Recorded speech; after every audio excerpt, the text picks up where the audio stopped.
bulan Desember tahun 2020, tepatnya di tanggal 30, kita masih diberi kesehatan, diberikan waktu luang untuk bisa berkumpul kembali bersama-sama belajar di Muji Santosa Training and Consulting. Hari ini webinar kita akan membahas tentang surat edaran Menteri Pekerjaan Umum dan Perumahan Rakyat nomor 22 tahun 2020. Mungkin sudah banyak yang membaca SE ini, terutama rekan-rekan para PPK maupun Pokja pemilihan. Tapi mungkin juga ada hal-hal yang masih diperdebatkan atau belum membaca secara tuntas. Mudah-mudahan dengan hadirnya di sini pada hari ini bisa memberikan sebuah pemahaman terkait dengan SEU PPR nomor 22 tahun 2020. Yang kami banggakan narasumber kita pada pagi hari ini, Cak Mustafa dari Biro PBJ Provinsi Jawa Timur. Beliau ini seorang fungsional pengelola pengadaan ahli muda, bertugas sebagai Pokja juga, kemudian pendamping kontrak dari LKPP, fasilitator RUP juga dari LKPP, dan terakhir baru saja mendapatkan sertifikat ahli muda K3 konstruksi. Terima kasih sudah hadir. Juga di sini banyak senior-senior, salah satunya Pak Suarsono Bambang. Terima kasih Pak sudah bergabung. Kemudian juga rekan-rekannya lain yang tidak bisa saya sebutkan satu persatu. Dan juga pembahas kita pada pagi hari ini ada Prof. Muklis Isnaini dari Kediri, BPBJ Kediri. Mudah-mudahan nanti segera bergabung Pak Muji Santosa. Dan saya sendiri Bapak Ibu yang akan memoderatori acara ini sampai nanti tepat jam 12. Saya dari BPBJ Tulang Bawang, Provinsi Lampung. Baiklah, sebelum kita mulai acara ini, mari kita berdoa agar kegiatan pada pagi hari ini diberi keberkahan, apa yang disampaikan bisa kita pahami dan bisa kita informasikan lagi kepada orang lain yang membutuhkan. Berdoa dipersilahkan.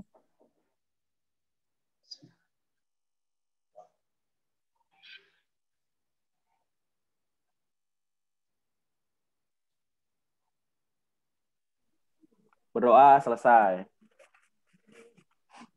Baik, sudah 337 orang, jadi saya ulangi kembali tata tertibnya. Bagi yang baru bergabung, mohon di mute audionya. Kemudian nanti yang ingin bertanya, silakan klik tombol raise hand di partisipan. Yang diberi kesempatan bertanya oleh moderator, silakan untuk meng-unmute dan bertanya langsung kepada narasumber. Kemudian bagi yang ingin mendapatkan sertifikat, nanti ada link untuk presensi kehadiran, sekaligus post-test, silahkan diisi sampai 20 menit setelah acara ini selesai.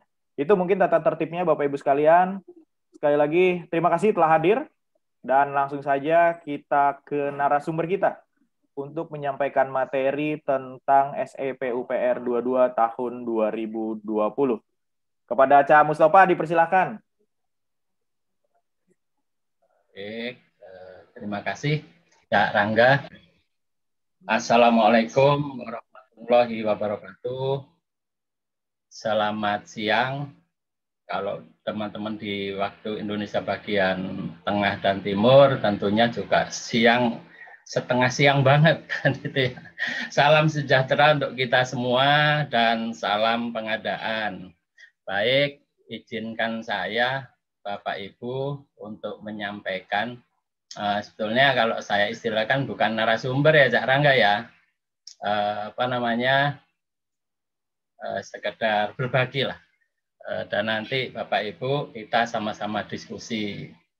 Mohon izin juga para suhu, termasuk Pak Bambang Suarsono, beliau senior saya juga di Jawa Timur, Prof. Muklis, bapak-bapak dan ibu-ibu dan serta teman-teman yang lain yang tidak dapat saya sebutkan satu persatu. Saya mohon izin untuk menyampaikan materi ini beberapa waktu yang lalu, kalau nggak salah 2 minggu yang lalu, memang saya diminta oleh Pak Muji Santosa untuk menyampaikan materi tentang memahami SE Menteri PUPR nomor 22 tahun 2020, yaitu tentang persyaratan pemilihan dan evaluasi dokumen penawaran pengadaan jasa konstruksi sesuai Permen PUPR nomor 14 tahun 2020.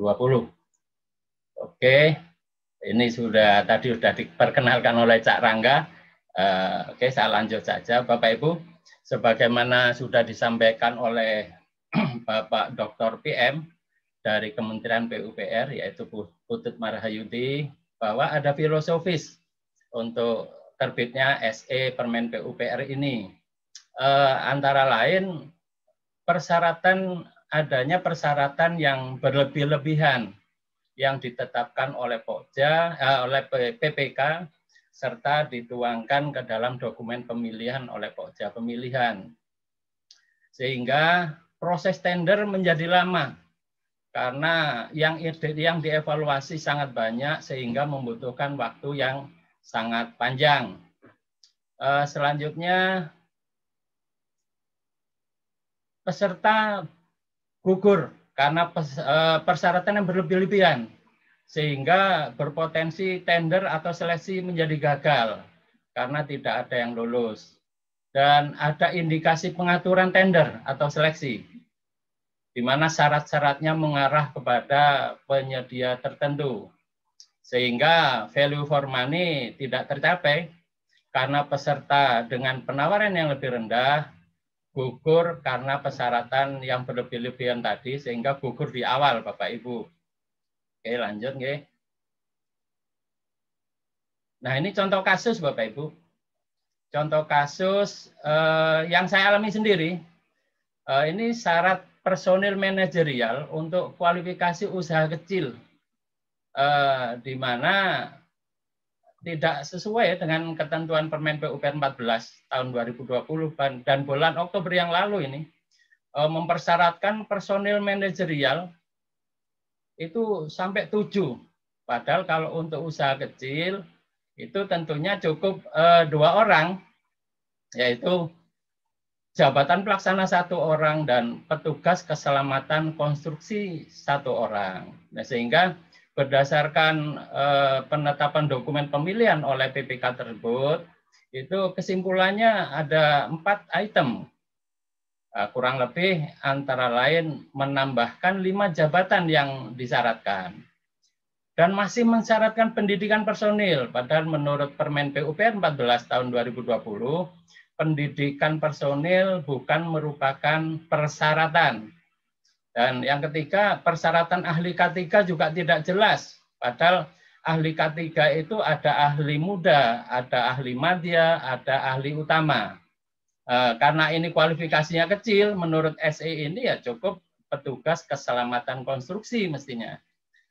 Terus untuk risiko keselamatan konstruksi kecil tidak mensyaratkan pengalaman, Bapak Ibu. Nah, ini masih mensyaratkan pengalaman para PPK ini. Ini kejadian yang kami alami. Sehingga pada saat itu kami review hanya 2 personil manajerial, 1 pelaksana dan 1 petugas keselamatan konstruksi.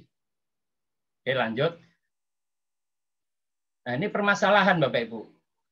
Permasalahan yang terjadi sebelum terbitnya SE PUPR nomor 22 tahun 2020. Di mana terjadi perbedaan persepsi, perbedaan pemahaman, dan perbedaan implementasi terhadap Permen PUPR 14 tahun 2020.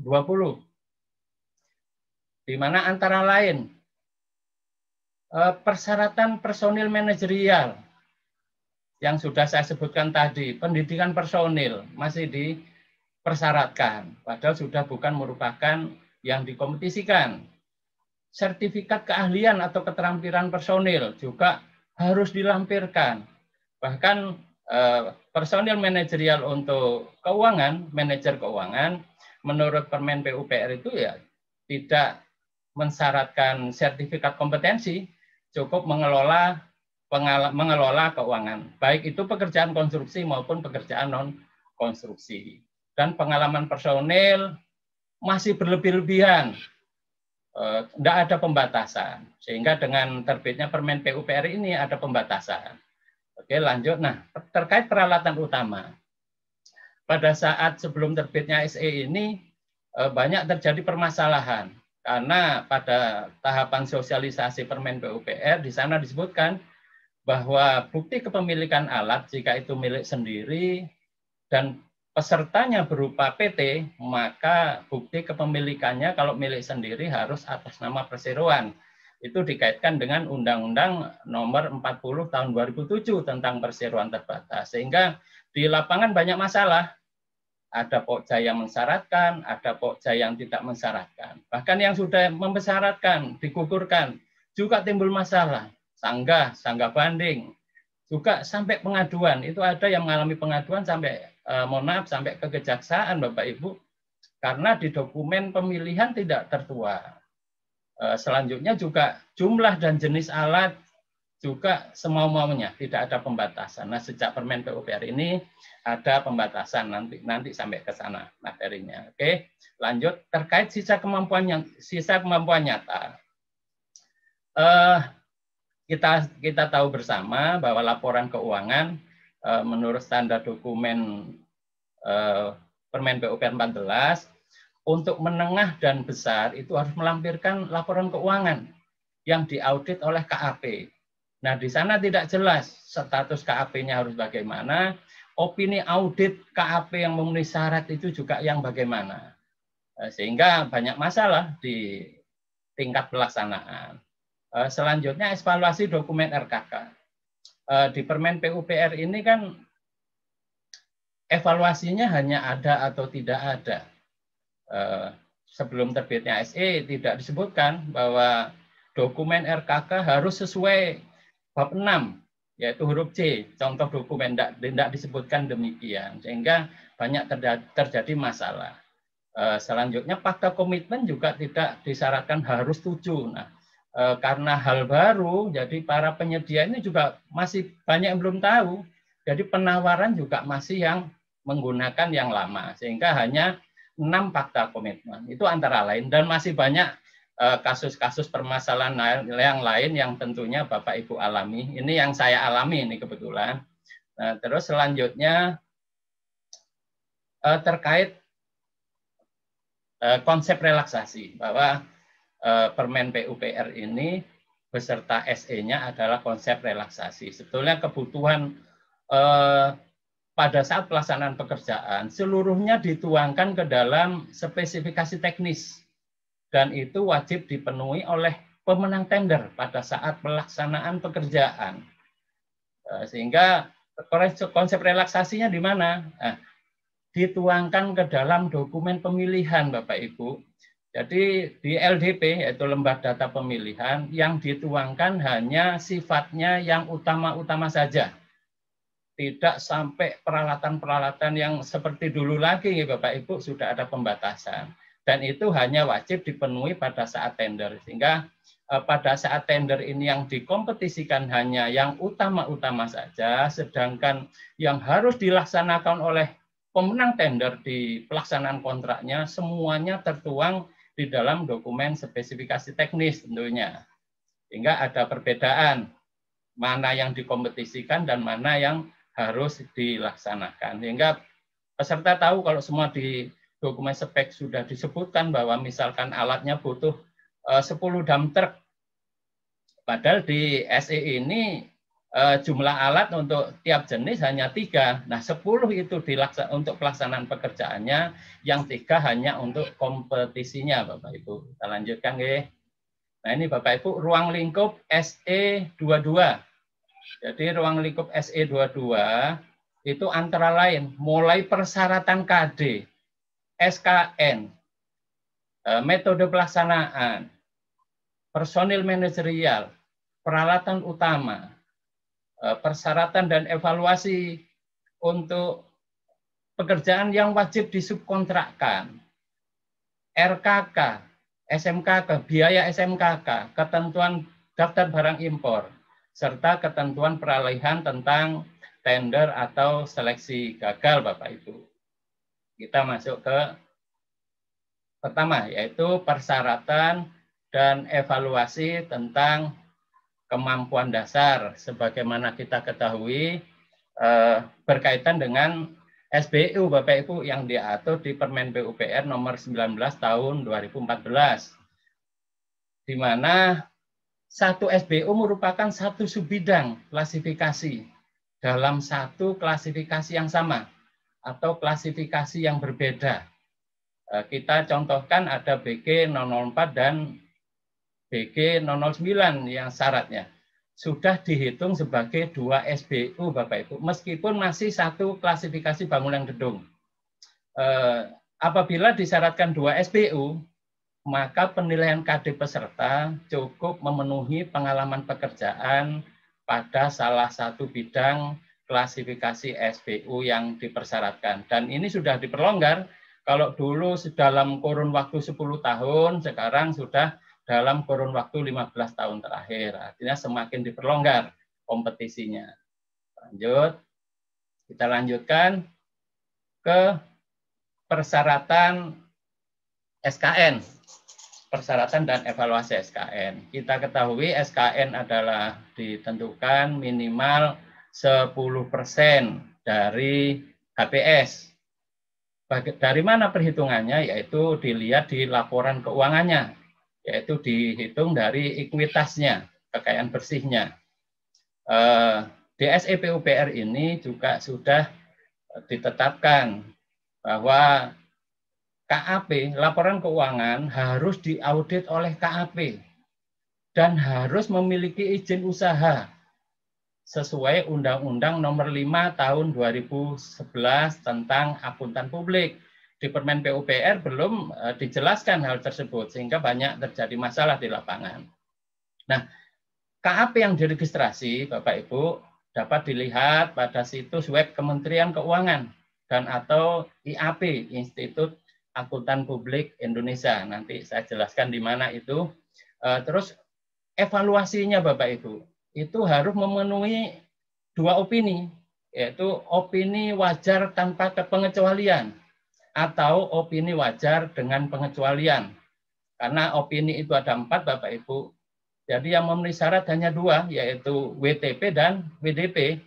Sedangkan bagaimana dengan opini tidak wajar atau opini tidak tidak menyatakan pendapat atau disclaimer, maka harusnya gugur Bapak Ibu. Sehingga yang memenuhi hanya 2, WTP dan WDP. Ini sebagaimana kita ketahui Bapak Ibu, ini syarat di dokumen pemilihan. Jadi untuk usaha menengah menyampaikan laporan keuangan yang diaudit oleh KAP. Atau usaha besar menyampaikan laporan keuangan yang telah diaudit oleh KAP yang diregistrasi sesuai ketentuan perundang-undangan. Jadi registrasinya nanti dicek di situs webnya Kementerian Keuangan dan IAP. Nah, penjelasannya Bapak Ibu, jadi KAP sebagaimana dimaksud merupakan kantor akuntan publik yang memiliki izin usaha KAP sesuai dengan ayat 1, pasal 1 ayat 3 Undang-Undang Nomor 5 Tahun 2011 Bapak Ibu. Dan KAP yang diregistrasi dilihat pada situs web Kementerian Keuangan dan IAP Bapak Ibu, Institut Akuntan Publik Indonesia. Kita lanjut. Nah, ini contoh di mana konfirmasinya. Nah, ini alamatnya Bapak Ibu. Jadi sudah saya lampirkan di materi juga di webnya Kementerian Keuangan atau di IAP. Ini untuk KAP yang izin usahanya sebelum tahun berjalan. Itu di-download direktorinya. Ada buku direktori tahun 2019. Kalau ini masih tahun 2020 berjalan. Nah, bagaimana ngeceknya? Bapak Ibu bisa cek di IAP, langsung login, nanti bagaimana caranya ada di dalamnya. Lanjut. Nah, juga bagaimana cara konfirmasi keaslian laporan auditor independen. Berdasarkan SOP IAP Bapak Ibu, jadi ada tim ad hoc pemberantasan KAP, akuntan publik, laporan akuntan independen, akan menjawab setiap surat konfirmasi dari pihak manapun dalam kurun waktu maksimal 6 hari kerja. Dan itu ada sudah beberapa BPK, itu sudah mencoba konfirmasi. Memang sebelum 6 hari kerja juga sudah direspon. Atau Bapak Ibu juga bisa langsung WA ke nomor ini. Nomor yang sudah saya cantumkan di materi ini. Langsung direspon. Kami juga sudah pernah mempraktekannya. Terkait tentang keberadaan KAP-nya, keberadaan akuntannya, karena bisa jadi ada kejadian di lapangan, ternyata akuntan publik tersebut sudah meninggal dunia, tapi ternyata masih bertanda tangan di laporan. Setelah dikonfirmasi ke IAP dan websitenya Kementerian Keuangan, ternyata memang laporannya sudah meninggal. Nah, Bapak Ibu terkait itu para Pokja jangan segan-segan langsung cek di websitenya Kementerian Keuangan atau websitenya IAP, Ikatan Akuntan Publik Indonesia. Bapak Ibu, ini contoh ya. Contoh bagaimana sih opini wajar tanpa pengecualian. Nah, itu di opininya bisa kita cek. Menyajikan secara wajar dalam semua hal yang material. Artinya ini opininya berarti WTP. Kami contohkan pula bagaimana opini wajar dengan pengecualian. Nah, contohnya seperti ini. Jadi Bapak Ibu di laporan keuangan yang diaudit oleh akuntan publik, si kantor akuntan publik sudah mencantumkan opininya wajar dengan pengecualian atau WTP atau tidak wajar atau juga disclaimer. Nah, ini contoh opini yang tidak menyajikan secara wajar. Saya contohkan juga opini tidak menyatakan pendapat atau disclaimer. Bapak Ibu, itu sekedar contoh. Jadi Bapak Ibu bisa browsing di internet. Selanjutnya terkait persyaratan, ketutup Cak Rangga ini.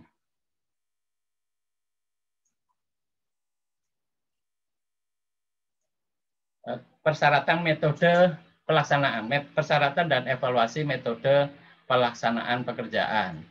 Khusus kualifikasi usaha besar Bapak Ibu, di mana PPK harus menetapkan pekerjaan utamanya, yaitu ditetapkan berdasarkan pekerjaan yang nilai bobot biayanya tertinggi secara berurutan.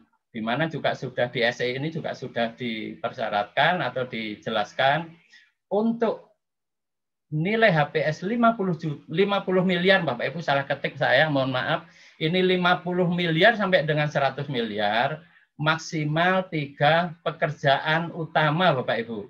Nah, sedangkan untuk nilai HPS, tertutup ini.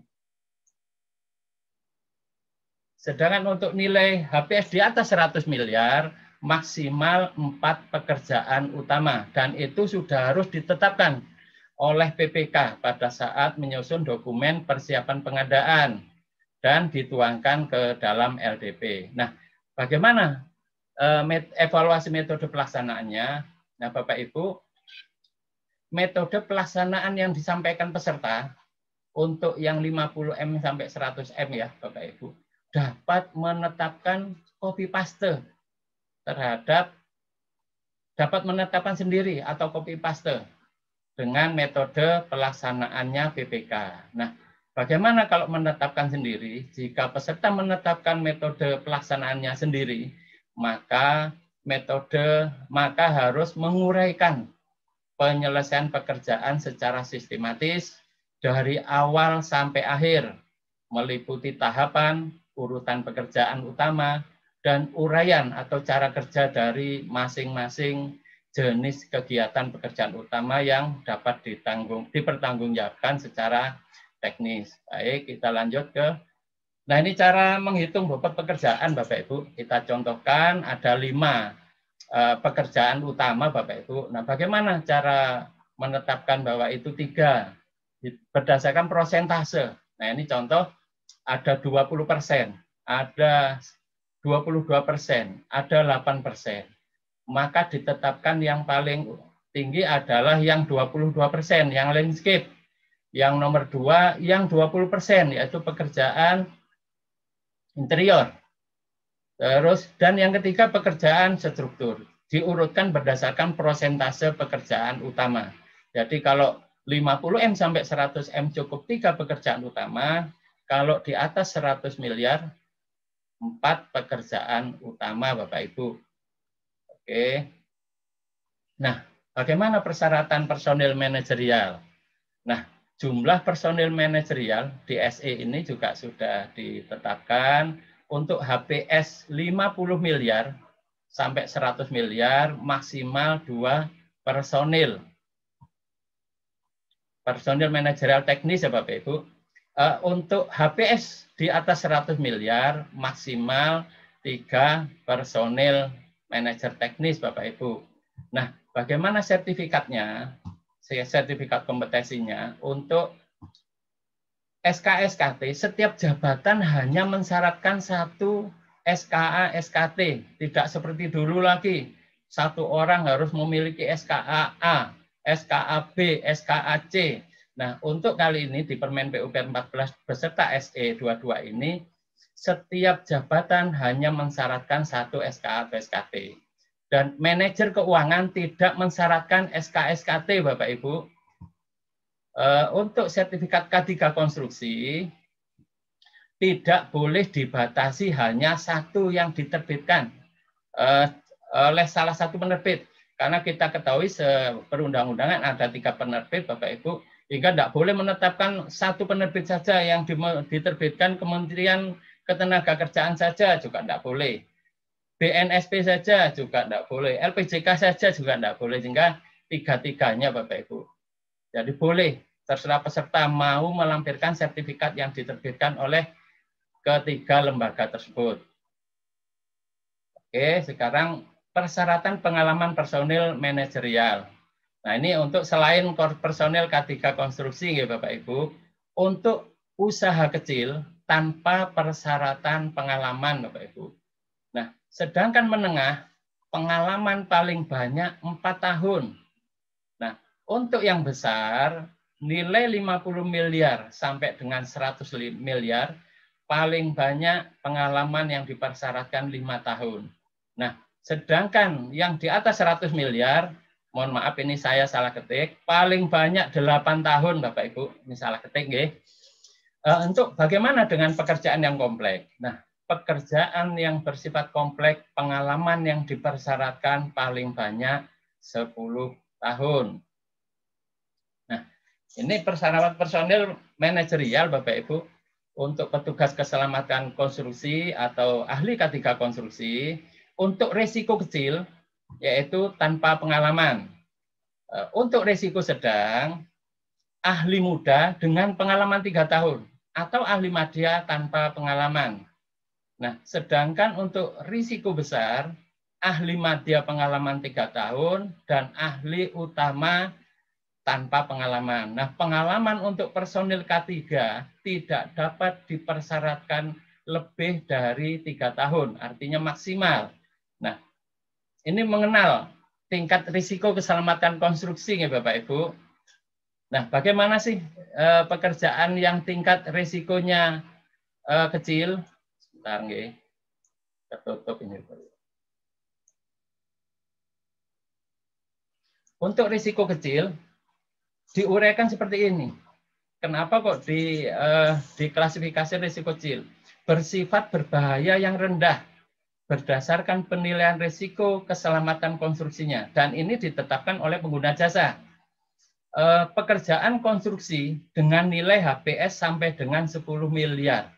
Artinya nilai paket sampai dengan 10 miliar adalah masuk kategori risiko kecil.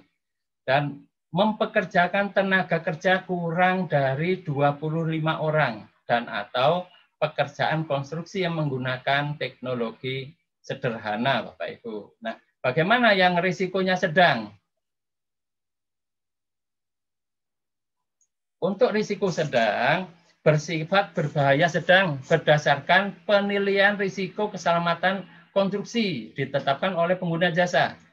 Pekerjaan konstruksi dengan nilai HPS di atas 10 miliar sampai dengan 100 miliar. Mempekerjakan tenaga kerja 25 orang sampai dengan 100 orang. Dan pekerjaan atau pekerjaan konstruksi yang menggunakan teknologi madya. Nah, bagaimana untuk pekerjaan yang berisiko tinggi? Bersifat berbahaya tinggi berdasarkan penilaian risiko keselamatan konstruksi yang ditetapkan oleh pengguna jasa. Pekerjaan konstruksi dengan nilai HPS di atas 100 miliar. Mempekerjakan tenaga kerja lebih dari 100 orang dan atau pekerjaan konstruksi yang menggunakan teknologi tinggi. Ini bagaimana sih memilah pekerjaan ini menjadi risikonya kecil, risikonya sedang, risikonya tinggi. Seperti ini Bapak Ibu. Baik. Nah, persyaratan untuk manajer keuangan. Pokja pemilihan dalam menentukan persyaratan manajer keuangan personil manajerial tidak mensyaratkan sertifikat kompetensi kerja, Bapak Ibu. Penilaian pengalaman personil keuangan dilakukan terhadap pengalaman dalam mengelola keuangan, baik itu pekerjaan konstruksi maupun non-konstruksi. Oke, lanjut. Oke, baik Bapak Ibu. Nah, ini evaluasi personil manajer pekerjaan konstruksi. Nah, untuk manajer proyek atau manajer teknis, pengalaman melaksanakan pekerjaan konstruksi tidak dibedakan jenis konstruksinya. Nah, untuk personil K3 konstruksi, pengalaman, keterampilan, atau keahlian K3, Bapak Ibu. Nah, sedangkan manajer keuangan berpengalaman dalam mengelola keuangan, baik pekerjaan konstruksi maupun non-konstruksi. Nah, persyaratan peralatan utama Bapak Ibu, sebagaimana kita ketahui bersama, untuk HPS sampai dengan 100 miliar, paling banyak peralatannya berjumlah 6 jenis. Dan tiap jenisnya berjumlah 3, Bapak Ibu. Jadi syarat peralatan utama maksimal 6 jenis, dan per jenisnya hanya 3 unit yang dikompetisikan. Bagaimana dengan yang di atas 100 miliar? Paling banyak berjumlah 10 jenis, dan masing-masing jenis paling banyak 3 unit. Oke, lanjut. Nah, evaluasi peralatan utama, Bapak Ibu. Bukti pendukung peralatan bukan atas nama peserta tender, tidak menggugurkan. Nah, untuk bukti kepemilikan peralatan milik sendiri dapat berupa STNK, BPKB, invoice, kwitansi, karena bisa jadi kalau mobil ini beli second, tentunya STNK, BPKB masih atas nama pemilik lama, sedangkan mobil sudah kita kuasai. Buktinya apa? Maka kwitansi pembelian. Terus ada bukti pembelian lain, surat perjanjian jual beli atau bukti kepemilikan lainnya. Nah, bagaimana kalau sewa beli, Bapak Ibu? Yaitu surat perjanjian sewa beli. Bisa juga berupa invoice uang muka, kwitansi uang muka, angsuran pembayaran, atau bukti sewa beli lainnya. Nah, kalau untuk peralatan yang buktinya berupa sewa, Bapak Ibu, maka peserta harus melampirkan surat perjanjian sewa beserta bukti kepemilikan atau penguasaan peralatan dari pemberi sewa, Bapak Ibu. Kalau menyewanya dari PTA, maka bukti kepemilikannya ya miliknya si penyewa PTA. Lanjut. Ini pekerjaan, untuk pekerjaan, bagian pekerjaan yang wajib disubkontrakkan. Nah, untuk pekerjaan spesialis, sebagian pekerjaan utama disubkontrakkan kepada penyedia jasa spesialis. Nah, sedangkan untuk yang usaha kecil, persyaratan untuk usaha kecil, sebagian pekerjaan yang bukan pekerjaan utama disubkontrakkan kepada subpenyedia jasa usaha kualifikasi kecil. Nah, kalau yang spesialis paling banyak 2 pekerjaan, Bapak Ibu. Sedangkan SBU-nya harus sesuai dengan subklasifikasi yang dipersyaratkan. Nah, untuk usaha kecil paling banyak juga 2 pekerjaan, namun tidak mensyaratkan SBU. Lanjut. Baik, bagaimana evaluasinya? Nah, evaluasi subkontrak untuk pekerjaan 25 miliar sampai 50 miliar memperhatikan kesesuaian pekerjaan yang disubkontrakkan, baik untuk pekerjaan utama maupun pekerjaan yang bukan pekerjaan utama. Nah, sedangkan untuk yang di atas 50 miliar, yaitu pekerjaan utama, dievaluasi kesesuaian pekerjaan yang disubkontrakkan dan subklasifikasi SBU subpenyedia spesialis yang dinominasikan. Sedangkan pekerjaan yang bukan pekerjaan utama untuk usaha kecil dilakukan evaluasi kesesuaian pekerjaan yang disubkonkan, kesesuaian kualifikasi usaha dan lokasi domisili usaha subpenyedia jasa yang dinominasikan. Nah, ini untuk persyaratan dokumen RKK, Bapak Ibu. Dokumen RKK menetapkan satu uraian pekerjaan dan satu identifikasi bahaya. Jadi cukup satu uraian pekerjaan dan satu identifikasi bahaya. Misalkan penggalian tanah yang berupa tebing, berarti identifikasi bahaya utamanya adalah tertimbun longsoran. Ini sekedar contoh ya Bapak Ibu. Nah, uraian pekerjaan dan identifikasi bahaya didasarkan pada tingkat risiko terbesar dari seluruh uraian pekerjaan dan diidentifikasi bahaya yang telah ditetapkan pengguna jasa dalam rancangan konseptual SMKK, Sistem Manajemen Keselamatan Konstruksi. Nah, Bapak Ibu, ini adalah evaluasinya. Bagaimana evaluasi dokumen RKK? Nah, kita ketahui bersama RKK itu ada 5 elemen, Bapak Ibu. Nah, sedangkan penilaiannya cukup ada atau tidak ada pada elemen RKK. Sedangkan isiannya tidak dievaluasi, Bapak Ibu. Jadi cukup ada atau tidak ada, tapi 5 elemen harus ada. Jika elemen 1 tidak ada, maka gugur. Jika elemen 4 tidak ada, maka gugur. 5-5-nya harus ada. Isiannya tidak dievaluasi. Elemen 1 adalah kepemimpinan dan partisipasi pekerjaan. Jadi isinya adalah fakta komitmen keselamatan konstruksi yang isinya adalah 7 fakta. Elemen 2 tentang perencanaan keselamatan konstruksi, yaitu peserta harus menyampaikan identifikasi bahaya, penilaian risiko, pengendalian dan peluang. Di formulir B2, form B2, rencana tindakan sasaran khusus dan program khusus, ini dua-duanya harus disampaikan. Nah, untuk elemen 3 dan 4, peserta, untuk yang 3, dukungan keselamatan konstruksi, peserta menyampaikan penjelasan salah satu subelemen atau tabel jadwal program komunikasi yang telah diisi. Jadi boleh penjelasan subelemennya, juga boleh hanya mengisi tabel. Jadi salah satu.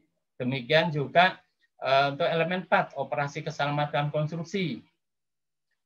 Dan evaluasi, dan elemen yang 5. Itu boleh penjelasan salah satu subelemen, juga boleh menyampaikan mengisi tabel analisis. Demikian juga yang kelima. Lanjut. Nah, Bapak Ibu, untuk penetapan dan evaluasi biaya SMKK. Penetapan HPS biaya penerapan SMKK, jadi PPK wajib menetapkan HPS-nya yang memuat komponen atau item pekerjaan penerapan SMKK dalam daftar kuantitas dan harga atau daftar keluaran dan harga dengan besaran biaya sesuai dengan kebutuhan sebagai item tersendiri. Kita ketahui bersama ada 9 biaya penerapan SMKK. Sedangkan penawaran peserta yang tidak menyampaikan rincian biaya secara keseluruhan atau secara lengkap tidak digugurkan. Kan ada 9 unsur ini, peserta hanya 4 atau 6, tidak digugurkan. Tapi pada saat pelaksanaan penerapan SMKK, peserta wajib melaksanakan pekerjaan semua komponen biaya penerapan SMKK-nya. Jadi walaupun penawarannya tidak seluruh komponen, seluruh unsur biaya SMKK, tapi pada saat pelaksanaan seluruh komponen biaya penerapan SMKK harus dilaksanakan oleh peserta. Oke, kita lanjut. Biaya penerapan SMKK itu ada 9, Bapak Ibu. Yang pertama, mohon maaf.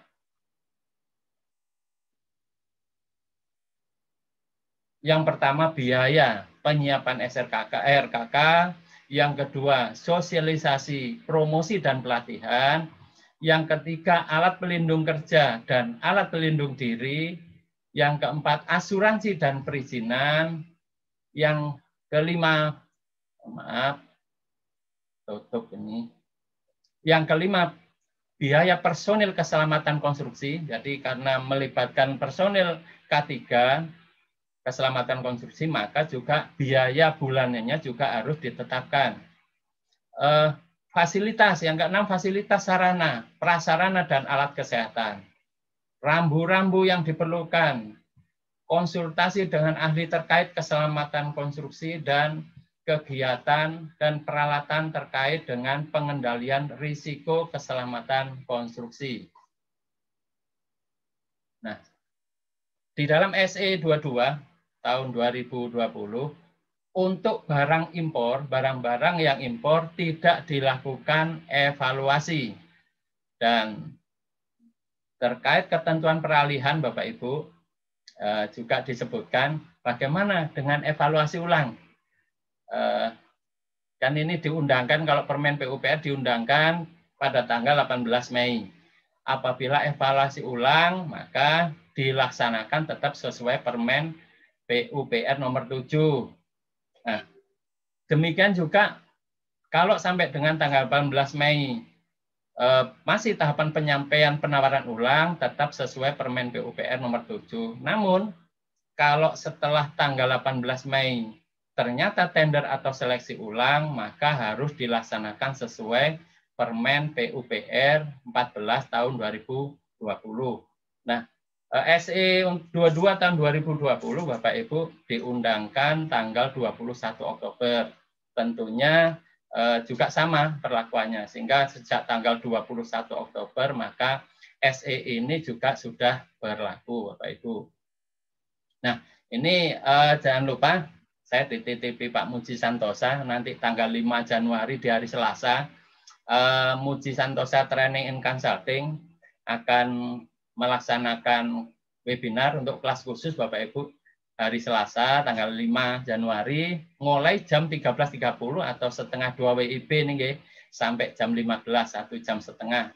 Narasumbernya yaitu Pak Emin Adi Muhaimin, beliau Direktur Pengembangan Sistem Pengadaan secara Elektronik. Materinya adalah sikap SPSE. Dan semoga bermanfaat Bapak Ibu. Terima kasih atas perhatiannya. Mohon maaf atas segala kekurangan dalam penyampaian materi, dan salam pengadaan.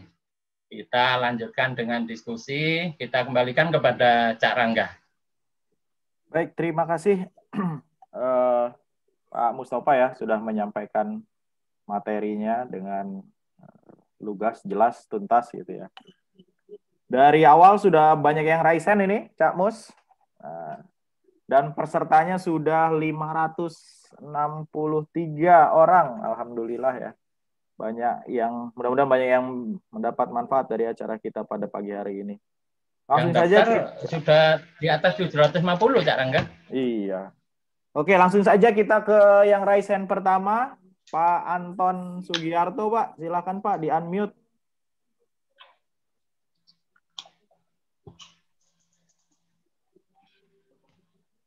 Nggak kedengaran Pak suaranya Pak. Coba dilepas Pak headsetnya Pak. Langsung ya. Halo? Ya, jelas Pak. Dari halo, mana halo. Pak? Jelas Pak. Ya. Baik. Oke. Terima kasih atas waktu yang disampaikan. Kami ingin bertanya yang pertama terkait pengalaman personil Bapak. Anton dari mana Pak? Mohon maaf Pak. Dari Bojonegoro Pak, Jawa Timur. UKPBJ? Ya. Oke, silakan Pak. Jadi dari pengalaman personil yang disampaikan Pak Mustafa tadi cukup jelas bahwa pengalaman manajer teknis atau proyek tadi pada pekerjaan konstruksi Bapak ya, tadi seperti itu. Tetapi dalam SE PUPR ini di halaman 21 sampai 22 ini kok ada yang membuat bingung, Pak. Jadi di kolom 7 itu tidak lulus karena pengalaman pada jasa konsultan konstruksi.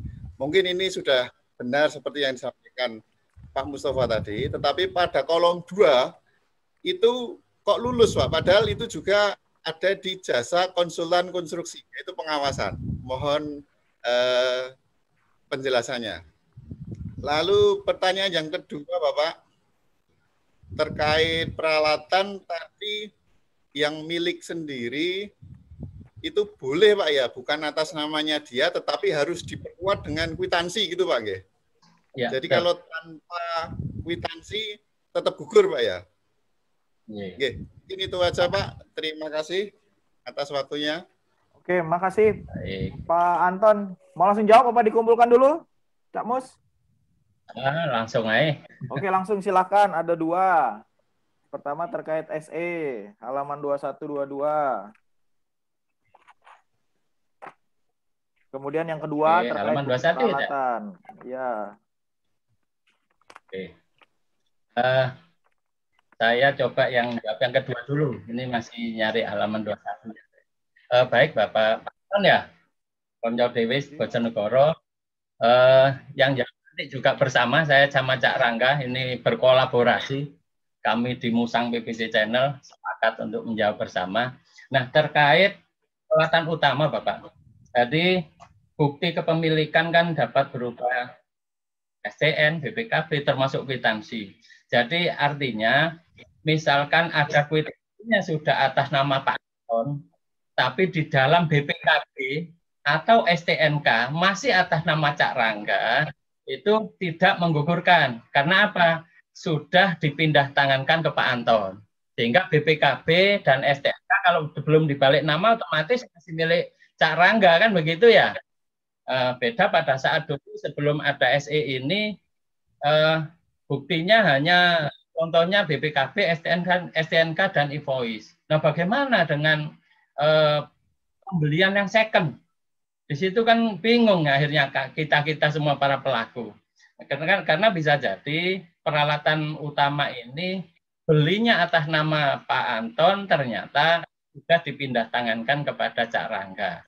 Itu terjadi perbedaan persepsi waktu itu, sehingga dengan adanya SE ini, walaupun bukti kepemilikannya masih atas nama orang lain tidak menggugurkan, tapi kwitansinya sudah atas nama Pak Anton. Maksudnya begitu, Pak Anton. Contoh mobil dipindah tangankan, STN BPKB masih milik Cak Rangga, tapi sudah dikuasai oleh Pak Anton. Tapi penguasaannya yang terpenting. Nah, bagaimana dengan meragukan terhadap bukti itu? Pokja dapat melakukan verifikasi kepada si penjual. Jadi kepada si penjual.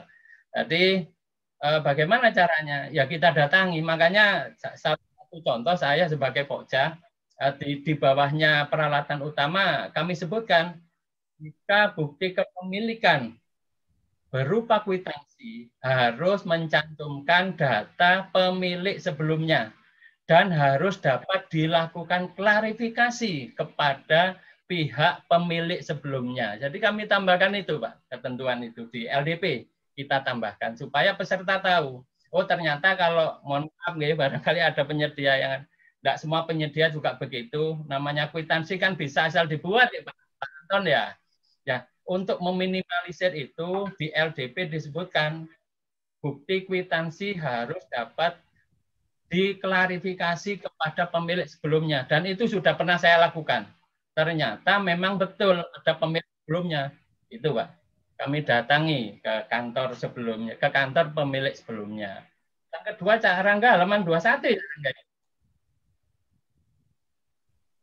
Ya, halaman 21 dan 22 ya, Mas Anton ya. Jadi kalau kita buka 21 ini tentang contoh evaluasi pengalaman personel manajerial. Paket pekerjaannya pembangunan gedung, konstruksi ini ya. Persyaratannya manajer teknik. Jadi yang ditanya Mas Anton ini kan pada poin nomor 7, dia ahli teknik bangunan gedung, tapi paketnya perencanaan, bukan konstruksi. Pengalamannya tidak sesuai. Betul ya, Mas Anton ya? Betul, ya. Tuh. Kemudian selanjutnya yang nomor 5-nya ya. Itu kok Nomor 2, nomor 2. Oh, nomor 2. Nomor 2 kok menjadi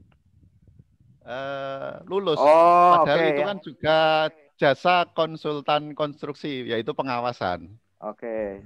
Silakan Cak Mus. Nomor 2 tapi Oke. paketnya adalah paket gedung pasar. Nah, kalau yang tadi paket perencanaan, bedanya di paketnya. Ini pengawasan, ini pekerjaannya konstruksi yang ditanyakan ya? Iya. Iya. Ya.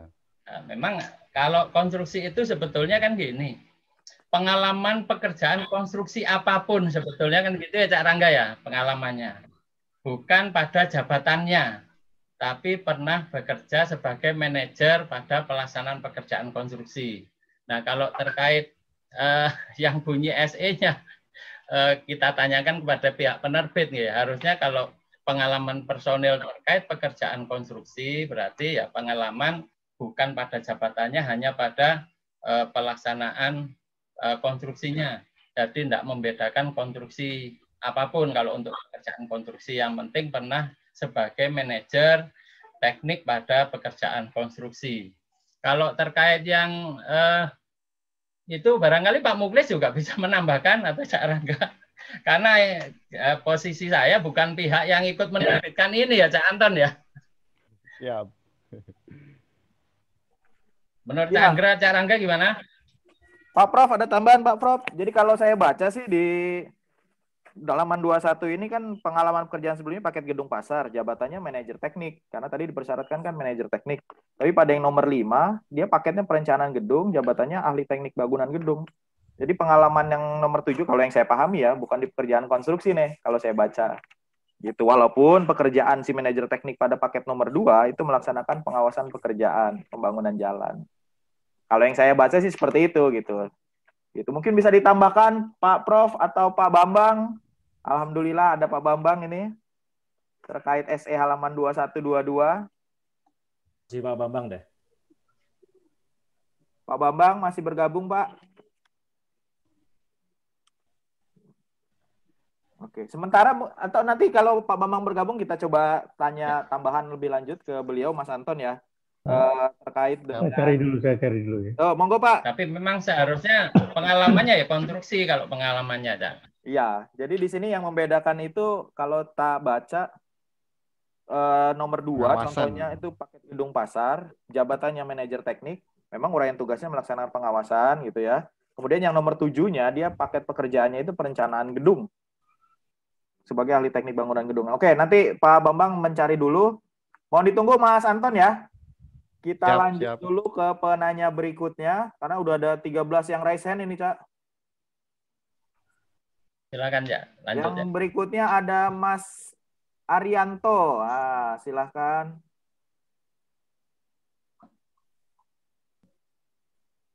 Ada Pak Arianto, silakan di-unmute. Ya, terima kasih Pak. Ya. Cak Rangga, terima kasih moderator atas waktu yang diberikan. Salam pengadaan buat semua teman-teman. Dari mana? Izin Mustafa. Oke. Bisa didengar suara saya, Pak? Jelas. Dari mana? Jelas, sangat jelas. Saya dari Papua. Oke. Woi, udah jam 1 ya? Siap, setengah. Lanjut. Izin Pak, saya mau menanyakan terkait dengan subkon Pak. Subkon itu dalam PUPR 14 itu mengatakan bahwa wajib dilakukan subkon apabila pagu di atas 25 miliar. Seperti itu. Nah, bagaimana jika dalam tender kita itu pekerjaan utamanya hanya satu kegiatan? Seperti contoh misalnya pekerjaan galian dan tiburan. Jadi satu pekerjaan saja. Seperti itu. Kemudian apabila di situ ada 3 Pak, harus diberikan subkon kepada pekerjaan yang spesialis. Misalnya kita memakai SP004.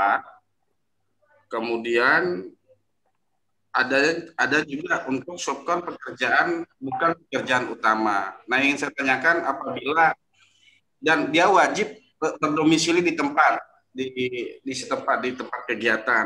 Ingin saya tanyakan apabila bagaimana cara melakukan subkon apabila hanya satu pekerjaan utama. Misalnya contoh pekerjaan hanya pekerjaan cut and fill atau pekerjaan galian. Seperti itu, kemudian disandingkan dengan Peraturan Gubernur Papua Nomor 14 2019 terkait dengan pelaku usaha orang asli Papua. Terima kasih, Pak. Baik. Terima kasih. Oke. Pak Arianto. Papua ini kekhususan kan ini, Cak ya. Perpresnya aja sendiri dia. Silakan, Cak. Oke. Baik, terima kasih. Sebagaimana kita ketahui, tidak boleh seluruh pekerjaan itu kan disubkonkan, ya Pak ya. Artinya contoh ada 3 pekerjaan utama, tidak boleh 3-tiganya disubkonkan. Bagaimana kalau hanya satu? Berarti si pemenang tender ya harus bekerja sama, tapi bukan berupa subkon. Dikerjasamakan kan gitu ya Pak Suharsono Bambang ya. Karena hanya satu ya berarti tidak boleh disubkonkan. Tinggal teknis di pelaksanaannya saja. Berarti si pemenang tender bekerja sama dengan penyedia jasa spesialis. Itu ya. Yang terkait apalagi satunya? Satunya terkait Pergub Papua itu. Tentang orang asli Papua. Ya kan kalau asli Papua kan harus misalkan pemenang tender bukan penyedia sana, berarti kan harus bekerja sama dengan Papua ya Pak Muklis ya, harus dengan orang Papua. Tapi kalau satu pekerjaan kan tidak boleh disubkonkan, berarti kan ya harus orang sana, harus perusahaan penyedia Papua, kan begitu ya Pak Bambang ya, Pak Joreno Bambang? Ya ya. Oke. Ini hanya satu pekerjaan utama. Kan tidak boleh disubkonkan kalau hanya satu. Ya. Pak Arianto gimana Pak? Ada yang perlu diklarifikasi lagi Pak? Ya, izin Pak. Misalnya kalau cuma satu kegiatan, ya. Kan tadi dikatakan disubkonkan, berarti di dalam teknisnya dikerjasamakan. Buktinya seperti apa Pak dalam kita membuat persyaratan dalam SPP atau KK NSP Pak, izin? Kalau di dalam LDP kan enggak boleh disubkonkan kalau hanya satu pekerjaan utama Pak. Paling mungkin yang tadi boleh menurut disubkonkan kan kalau pekerjaan utamanya banyak, yang sudah ditetapkan 3, yang disubkonkan kan maksimal 2. Artinya masih ada 1 yang dikerjakan langsung oleh penyedia tersebut. Kan itu. Nah berarti ya di tingkat pelaksanaannya saja dia bekerja sama dengan pihak spesialis. Jadi begitu Pak. Kalau saya berpendapatnya. Tidak boleh disubkonkan semua. Prinsipnya kan begitu. Kalau disubkonkan kan berarti dia tidak bekerja jadinya si pemenang tender ini. Kan begitu ya Pak Anton ya, pakai analogi juga lah. Jadi kalau hanya satu pekerjaan utama tentunya ya tidak boleh disubkonkan. Yang boleh disubkonkan kalau pekerjaan utamanya lebih dari 1. Contohnya masih ada pekerjaan utama yang dikerjakan oleh si pemenang tender tersebut, gitu Pak. Oke. Oke. Pak Bambang ada tambahan Pak? Mungkin bisa saya tambahkan begini ya. Monggo Halo? Pak. Ya, monggo Pak, jelas Bisa Pak. didengar saya? Jelas Pak Bambang. Ini kan masalahnya kan pada saat tender kan kita dibatasi untuk persyaratan SBU-nya. Ya, ada persyaratan SBU-nya dibatasi maksimum 2 atau maksimum 2 ya Pak Mustafa ya? Ya, gitu. Maksimum 2 Pak. Maksimum 2. Nah, kita bisa memberikan kesempatan kepada peserta yang bukan peserta, tapi pelaku usaha yang lain, maka kita cukup mempersyaratkan 1 SBU yang menjadi pekerjaan utama. Sehingga nanti yang satu lagi itu harus dikontrakkan kepada penyedia spesialis itu agar bisa memberikan kesempatan kepada pelaku usaha yang lainnya. Itu tujuan. Kalau dulu berusaha untuk mempersyaratkan SPU sebanyak-banyaknya agar yang ikut sedikit ya. Iya. Itu kan sesuai dengan kondisi yang sekarang gitu. Jadi kalau hanya satu tadi itu menurut saya sih karena apa itu dari utama itu kan jadi akumulasi ya. Ada sekian persen, sekian persen, sekian persen. Nah, menurut saya pasti lebih dari satu pekerjaan utama sesuai dengan tadi itu akumulasinya. Sesuai dengan contoh yang disampaikan oleh Pak Mustafa tadi itu. Ada yang pertama mungkin landscaping, kemudian mungkin pekerjaan beton, pekerjaan galian. Itu lebih dari dua lah yang di masyarakat itu SBU masih dua. Nah nanti yang tidak disyaratkan di pertama tadi itu bisa disubkontrakkan ke penyedia jasa spesialis. Mudah-mudahan bisa menerima dengan jelas Pak Rianto ya, karena suaranya juga ini menggema-gema. Iya. Ya, makasih Pak. Izin melengkapi Cak Rangga. Ya, monggo. Pernah pengalaman kami di Jawa Timur ada pembangunan pelabuhan karena butuh memang pekerjaan ini tidak bisa dilakukan oleh perusahaan lain karena di lokasi pelabuhan itu bisa juga penambahan syarat surat dukungan. Jadi dukungan pekerjaan. Jadi menambahkan surat dukungan. Tapi tentunya harus persetujuan pejabat tinggi Pratama Jakon dan APIP. Itu ya. Itu ada kami alami memang kebetulan pekerjaannya pelabuhan. Dia juga harus ada pekerjaan yang hanya bisa dilakukan oleh perusahaan yang ada izin khusus di lokasi tersebut. Itu bisa berupa surat dukungan. Tapi juga itu namanya penambahan persyaratan. Itu harus persetujuan pejabat tinggi Pratama, Jakon, dan APIP. Itu gitu ya Pak Anton ya? Pak Arianto. Pak Arianto. Ya Pak. Siap. Sebentar begitu Pak Arianto. Pak, boleh saya tambah satu lagi Pak? Iya, gimana? Silakan satu Pak, singkat padat. Ya, izin Pak, boleh dijelaskan lebih lanjut terkait dengan persyaratan yang dikompetisikan sama persyaratan berkontrak Pak, izin. Oke. Silakan Cak Mus. Mohon izin. Misalkan gini, ada satu pekerjaan, dia membutuhkan 10 dump truck. Itu memang dimungkinkan karena pekerjaannya juga besar, membutuhkan waktu yang cepat juga, sehingga butuh mobilisasi alat itu 10 unit dump truck. Padahal di persyaratan dokumen berdasarkan SE ini, dump truck itu kan satu jenis alat berarti ya, hanya berjumlah maksimal 3. Yang dikompetisikan ini hanya 3 Bapak. Tapi yang 10 itu dituangkan ke dalam spesifikasi teknis. Peralatan yang dibutuhkan untuk melaksanakan pekerjaan, misalkan dump truck 10 unit, traktor misalkan 5 unit, dan seterusnya.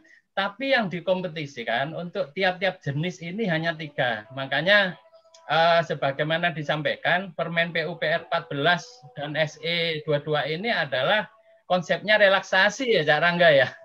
Sehingga ya, betul. Membuka ruang seluas-luasnya kepada seluruh peserta. Jadi sebetulnya ini berpihak kepada penyedia ya Pak Bambang ya. Permen PUPR dan SE 22. Iya. Itu Pak. Jadi peserta jadi tahu, oh ternyata pada saat saya menang nanti harus memobilisasi sebanyak 10 dump truck. Harus memobilisasi sebanyak 4 traktor misalkan. Tapi yang dikompetisikan cuma 3 Pak. Jadi penyedia itu biar tahu. Jadi tidak asal penyedia nawar kan gitu ya. Ternyata ada mobilisasi yang membutuhkan biaya tinggi kan begitu. Jadi masih dimungkinkan, bahkan ada proyek yang bisa jadi dump truck itu membutuhkan 30 unit. Itu di kontraknya Pak. Jadi di speknya dituangkan sejelas-jelasnya sehingga penyedia tahu. Ya, kalau hanya menawarkan pikir, ternyata saya nggak bisa nawar murah kalau memang nanti di pelaksanaannya butuh dump truck 30 unit kan begitu. Gitu terjawab nggih Pak Anton nggih? Pak Rianto ya. Ya.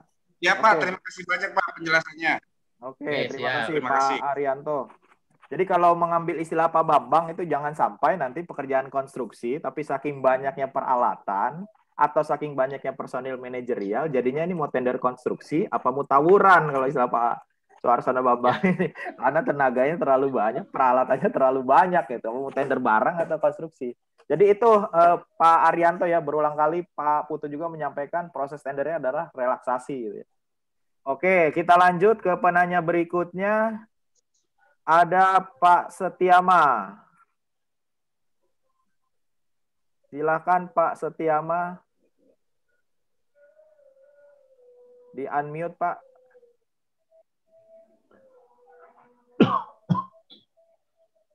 Silakan, Pak. Cek. Ya, jelas. Jelas, Pak ya. Terima kasih Angga sama Pak Mustafa. Izin ini bertanya, Pak. Dari mana, Pak? Kita dari UKPBJ Oku Selatan, Pak, Kabupaten Oku Selatan. Ada beberapa pertanyaan ini, Pak, mau nanya ini ke Pak Mustafa. Untuk personil manajerial, Pak, apakah diperbolehkan untuk misalnya petugas K3 itu merangkap direktur perusahaan, Pak. Jadi dia misalkan direktur perusahaan penawar merangkap sebagai petugas K3 seperti itu, Pak. Terus yang kedua, apakah diperbolehkan juga pada waktu proses evaluasi pembuktian, pada waktu pembuktian kualifikasi itu adanya perubahan personil yang ada yang di sistem pada waktu kita undang seperti itu, Pak. Terus yang ketiga untuk bukti sewa nih, Pak, perjanjian sewa itu kan kita harus membuktikan kelengkapan dokumen untuk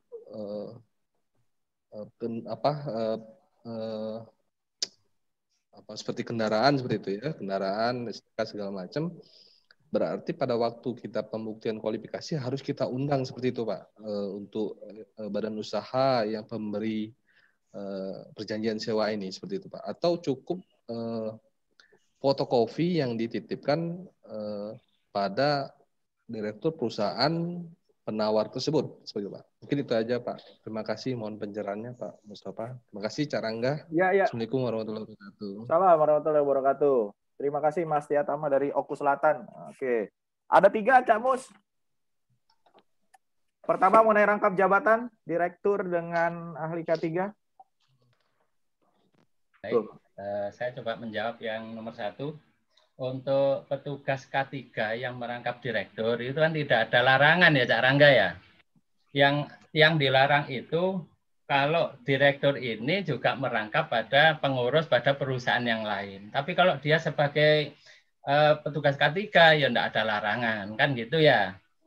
Terus yang kedua terkait penggantian personil. Penggantian personil di pelaksanaan pekerjaan, manakala memang kalau terjadi, mohon maaf, berhalangan karena suatu sebab misalkan meninggal, ya otomatis kan harus diganti. Ada permohonan dari si penyedia pelaksana pekerjaan kepada PPK dan dilakukan rapat. Tetapi kalau penggantian yang tidak ada dasarnya, makanya kan pada saat PCM, PPK ini memang harus keras bahwa personil yang ditawarkan ya memang harus melaksanakan pekerjaan. Nah, karena memang mohon maaf ya, di lapangan itu kan banyak terjadi. Personil yang ditawarkan Mustafa, tapi ternyata yang bekerja Rangga. Nah, itu pengendalian kontrak, Pak, kuncinya. Jadi pada saat PCM juga harus ditegaskan bahwa peralatan yang ditawarkan, personil yang ditawarkan memang nanti harus melaksanakan pekerjaan, termasuk peralatan. Harus disampaikan bahwa seluruh yang ditawarkan nanti dimobilisasi sesuai dengan kebutuhan mobilisasi tersebut. Tentunya tidak harus 5-5-5-nya dimobilisasikan sesuai kebutuhan. Tapi yang ditawarkan dipastikan dapat dimobilisasi. Baik itu alat maupun itu personil manajerial. Jadi supaya enggak di lapangan juga enggak, mohon maaf ya, penyedia enggak seenaknya yang ditawarkan A yang bekerja B. Itu kan banyak kejadian.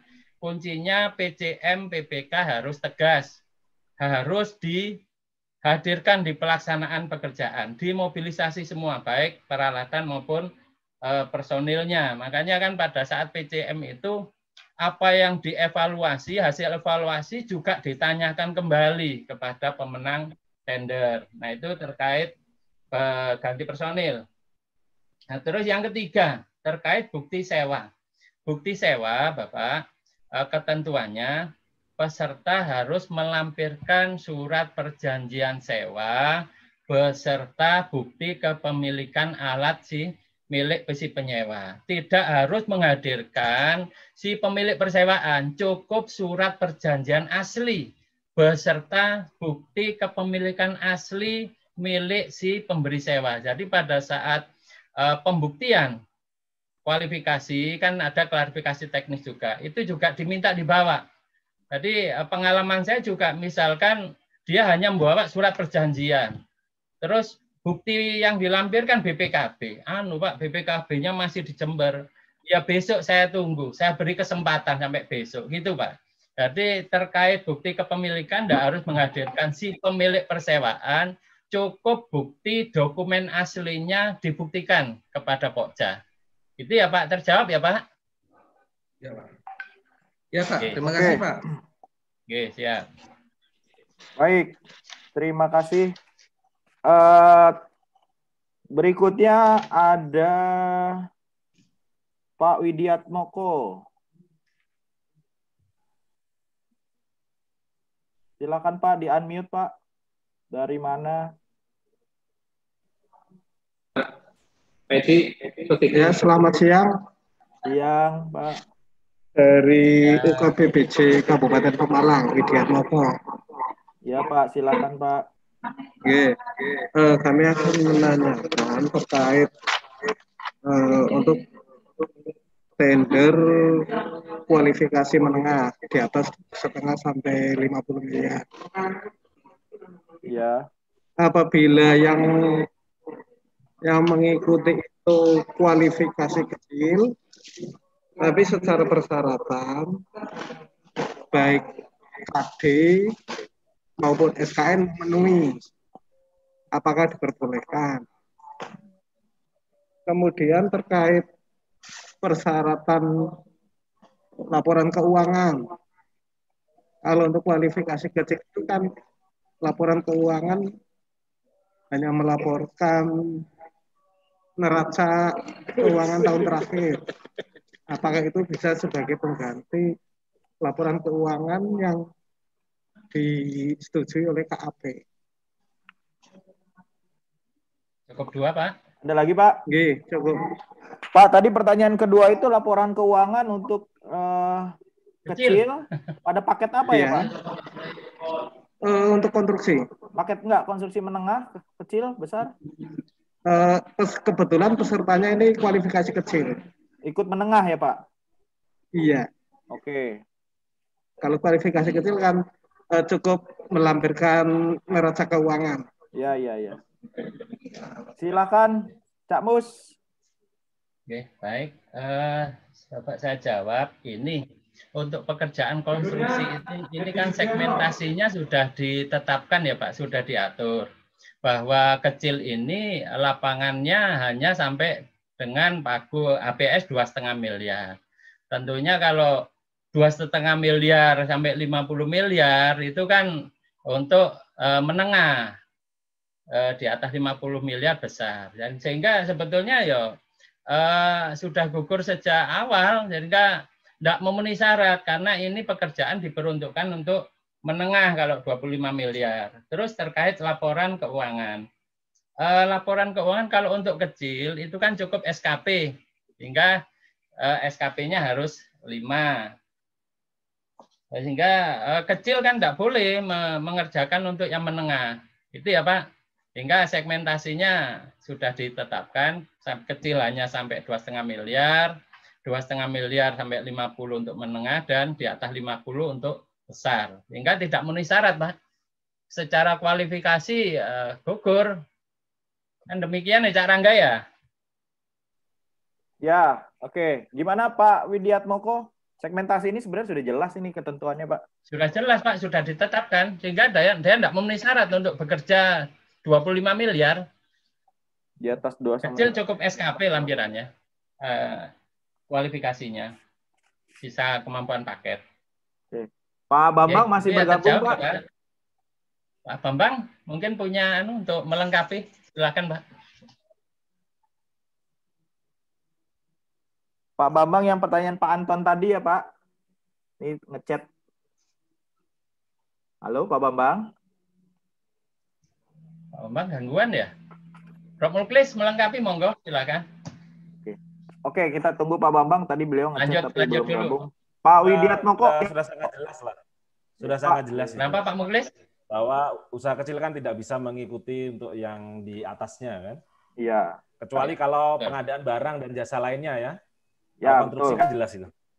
Segmentasi untuk konstruksi jelas. Bahkan gara-gara kalau ya barang dan jasa lainnya boleh. Gara-gara segmentasi ini kan dulu Permen PU 7 digugat tuh. Sekarang sudah dikembalikan lagi. Kecuali ber-KSO dengan menengah baru, tapi tetap SKP bukan laporan keuangan.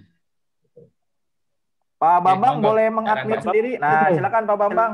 Oke. Menjawab yang Pak Anton saya ya, Pak. mau bantu jawab Pak Anton tadi itu. Iya. Tadi itu kan kalau judul paketnya pekerjaan itu kan pengawasan pelaksanaan pekerjaan jalan gitu ya. Nah, ini analisa saya ya. Saya belum dapat juga informasi dari Pak Putut waktu itu. Kalau pengawasan ini kan dia terjun langsung ke lapangan, gitu. Ini analisa saya. Sehingga dia juga harus paham tentang pelaksanaan konstruksi.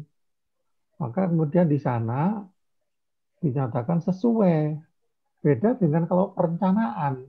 Perencanaan itu kan di dalam kantor. Jadi dia hanya bekerja katakanlah ya untuk dirinya sendiri, merencanakan. Jadi dia tidak ada di lapangan. Nah, itu analisa saya. Jadi karena dia sebagai konsultan pengawas, itu mengawasi pekerjaan di lapangan, mengawasi pekerjaan konstruksi. Itu analisa saya. Oke, makasih Pak Bambang. Makanya di kolom paling kanan itu dia yang pengawasan jalan itu sesuai karena pengalamannya dianggap ada pekerjaan konstruksi ya Pak ya. Iya. Sedangkan yang perencanaan pengalamannya itu dianggap pada pekerjaan konsultasi konstruksi. Jadi bukan dibedakan ke jasa konsultansinya, seperti begitu. Kalau jasa konsultansi pengawasan konstruksi ya jasa konsultansi, tapi pengalaman di pekerjaan konstruksi. Dalam arti pengawasan pekerjaan konstruksi itu termasuk masuk di konsultan manajerial, pengalaman manajerial. Begitu mungkin Pak Mustafa. Siap.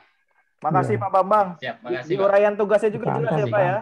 Yang perencanaan itu dia buat gambar perencanaan gitu ya.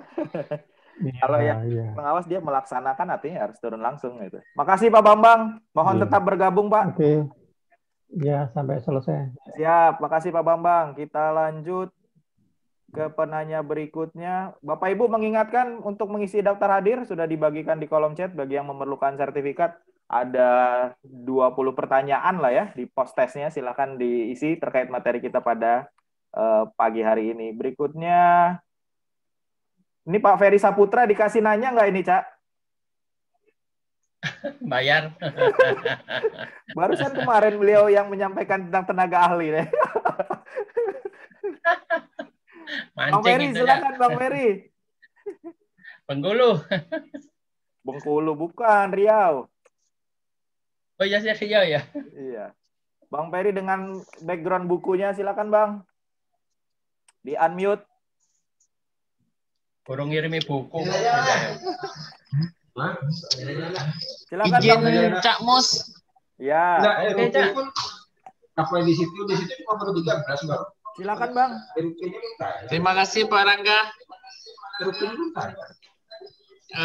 Materi Cak Mus ini sangat menarik. Ini masalah SE, Pak ya. Ya.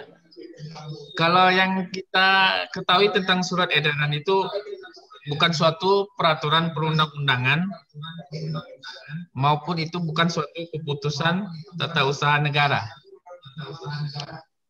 Jadi apabila Permen PU 14 tahun 2020 ini lebih jelas dan tegas diatur, pasti SE ini tidak muncul. Ini disebabkan lahirnya multitafsir tentang keberadaannya. Surat edaran SE 12 tahun 2020 ini berlaku dan mengikat di lingkungan pejabat atau lembaga pembuatnya. Mungkin sedikit menyimpang nih Cak Mus. Ya. Kalau di SE ini jelas diatur untuk kualifikasi kecil itu tidak mensyaratkan metode, tidak mensyaratkan jadwal pelaksanaan. Tapi permasalahannya, Cak Mus, SE ini kan tidak bisa kita akomodir di tender lainnya seperti jasa lainnya ataupun barang gitu. Karena SE ini hanya untuk lingkup jasa konstruksi. Sementara permasalahan kita dalam itu masih banyak PPK ketika melakukan kegiatan untuk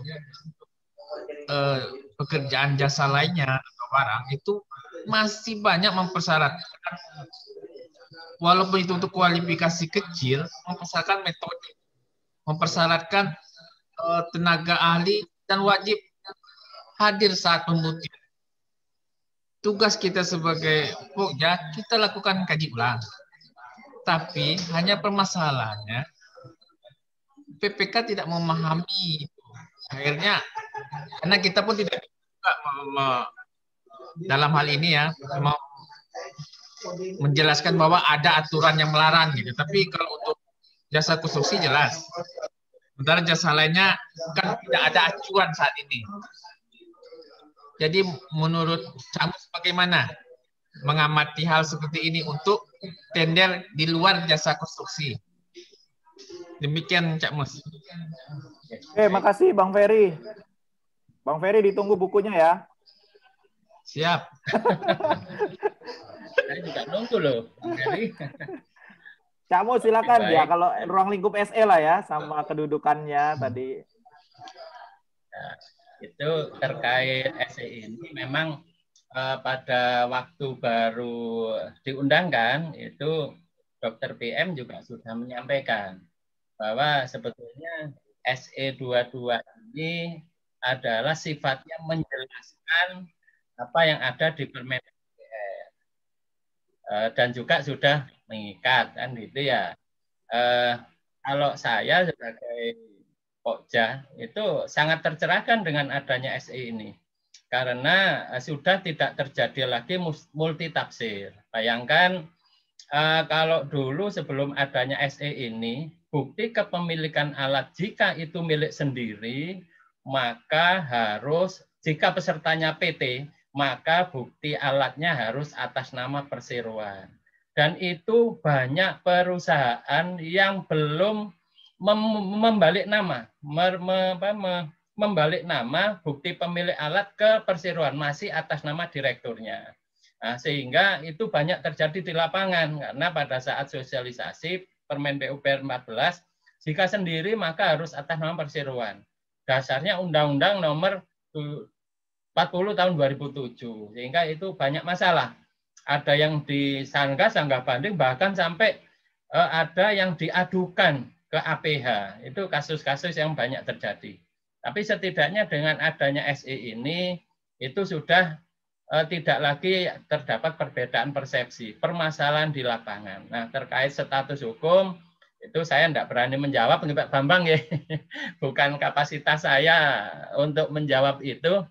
Tapi waktu itu sudah dijawab oleh Dr. BM, Dr. Putut Marhayuti, bahwa ini sifatnya adalah menjelaskan terkait Permen PUPR 14 karena banyak terjadi permasalahan di lapangan.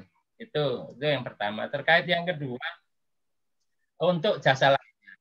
Memang di jasa lainnya itu tidak diatur sesuai kebutuhan PPK. Jika PPK terhadap pekerjaan ini memang membutuhkan metode pelaksanaan pekerjaan, ya tidak masalah. Karena bisa jadi ada pekerjaan yang membutuhkan metode.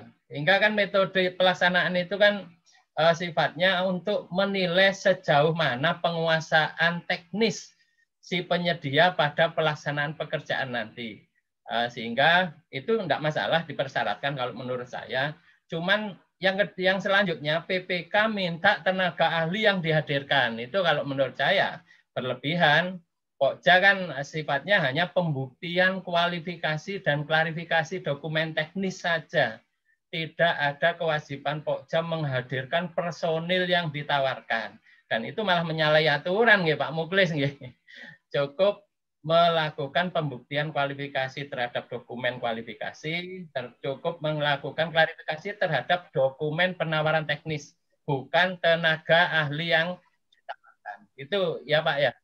Ya tugas kita Pokja harus melakukan review terhadap dokumen persiapan pengadaan yang dibuat oleh PPK.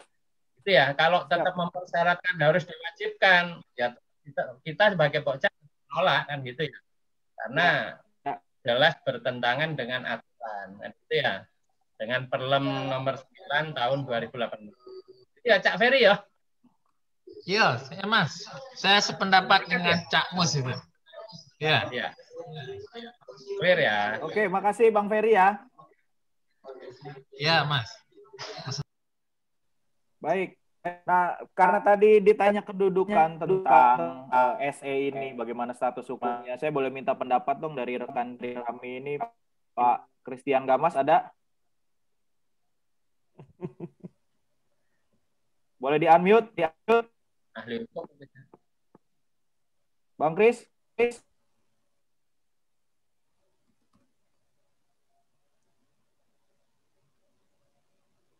Bang Chris, Oke. Silakan. Oke. Ya. Baru dikasih izin unmute ya. Ya, singkat padat. Baik, jadi terkait dengan SE jelas memang bukan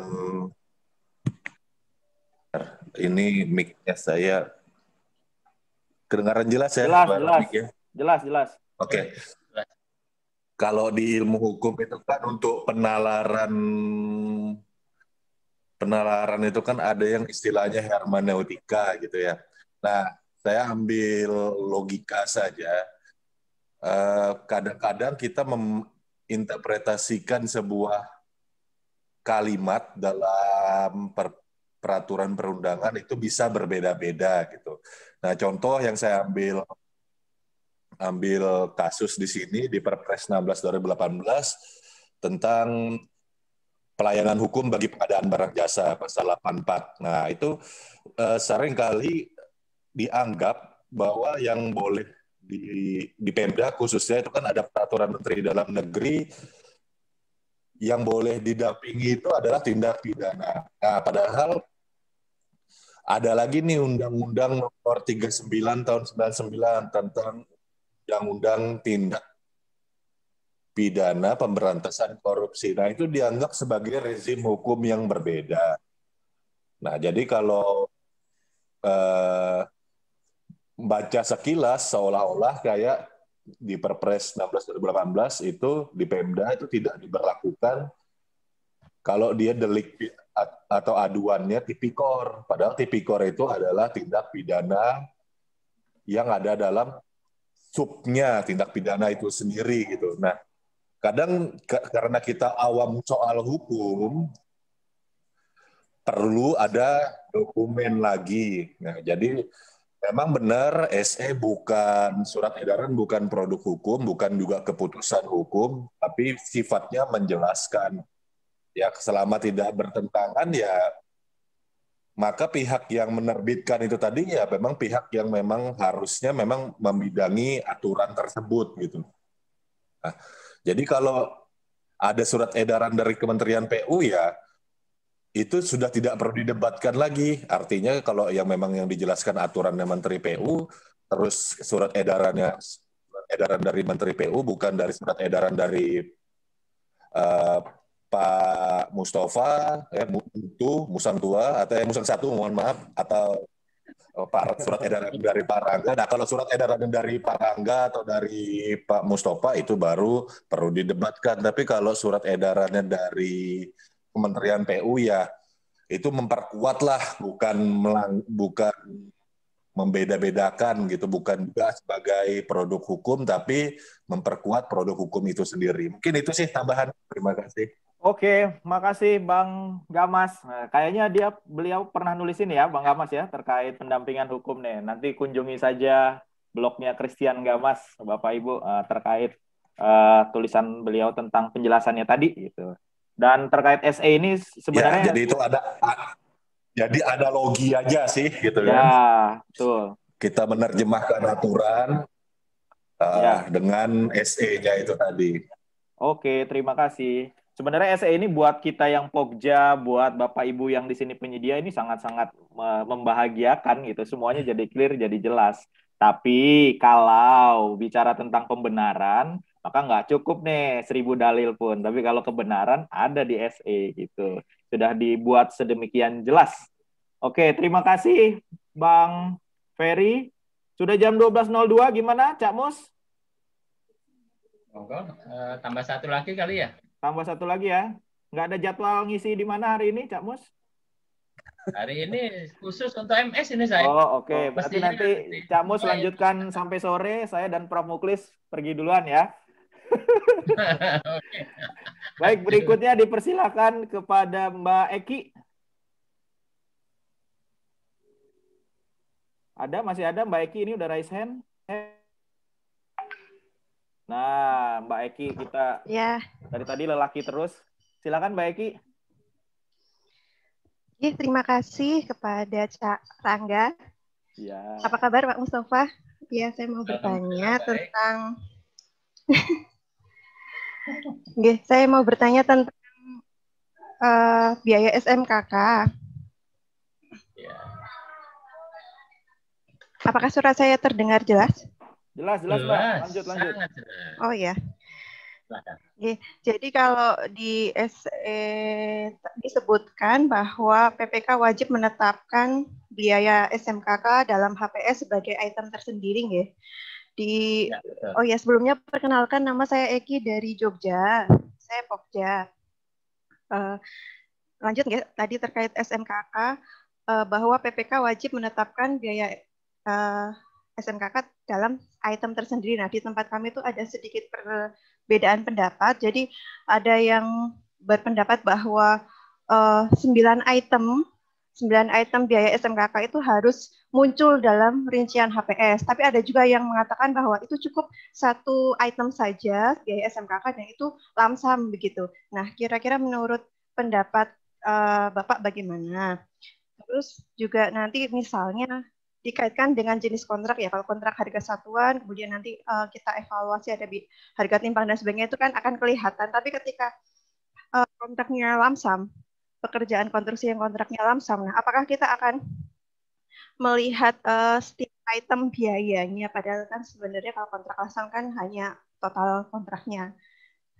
Untuk biaya SMKK ini seperti apa perlakuannya? Demikian, terima kasih. Ya.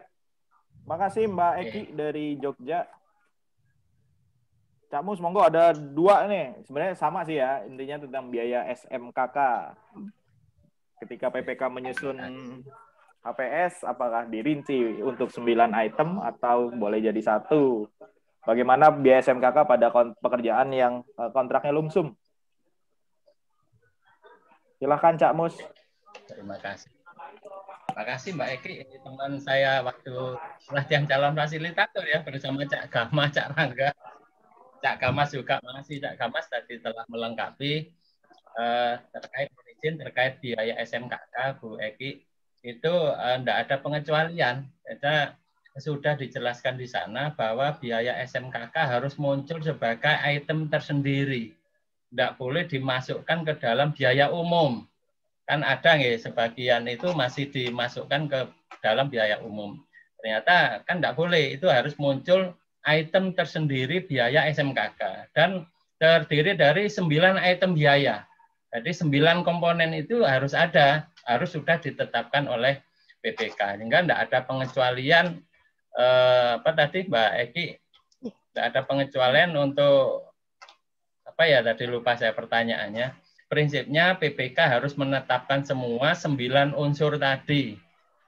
Kecuali untuk usaha kecil kan yang unsur ke-8 ya yang enggak ya Mbak Eki ya. Tapi PPK harus menetapkan itu Mbak Eki semuanya. Dan cuman peserta menawarnya enggak boleh enggak semuanya itu peserta.